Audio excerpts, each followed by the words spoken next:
Muito se fala sobre o 11 de setembro de 2001, o atentado que ocorreu nos Estados Unidos, que derrubou a partir de dois aviões, né? A gente da Al-Qaeda derrubou a partir de dois aviões as torres gêmeas, né, do World Trade Center nos Estados Unidos. Mas pouco se fala sobre o 11 de setembro de 1973, quando um golpe militar destituiu do cargo de presidente o presidente Salvador Allende, no Chile. Salvador Allende criou uma política pública para incluir os pobres nas escolas. E ele foi acusado internacionalmente, vamos pensar que naquela época era a época da Guerra Fria, onde países ou estados que propusessem qualquer política de inclusão social da população, eles eram acusados de serem socialistas ou comunistas.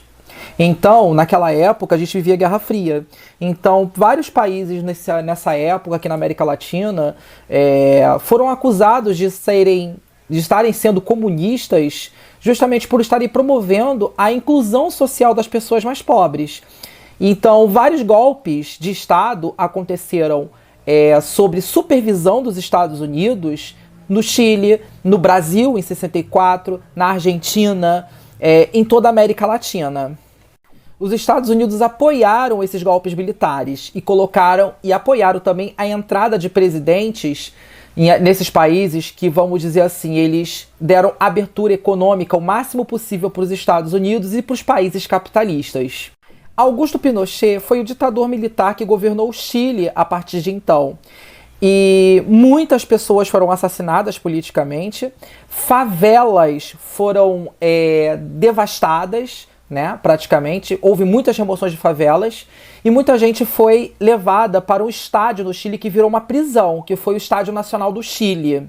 Vitor Jara foi um dos artistas que foi perseguido e morto pela ditadura chilena.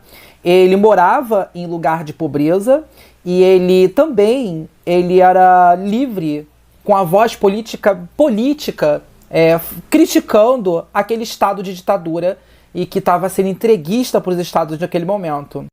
Ele foi morto primeiro, as mãos dele foram cortadas, porque ele resolveu tocar a Internacional Comunista durante o presídio no estádio. As mãos dele foram cortadas e ele tocou com o cotoco da mão, continuou tocando, e depois ele foi assassinado. Isso naquela época.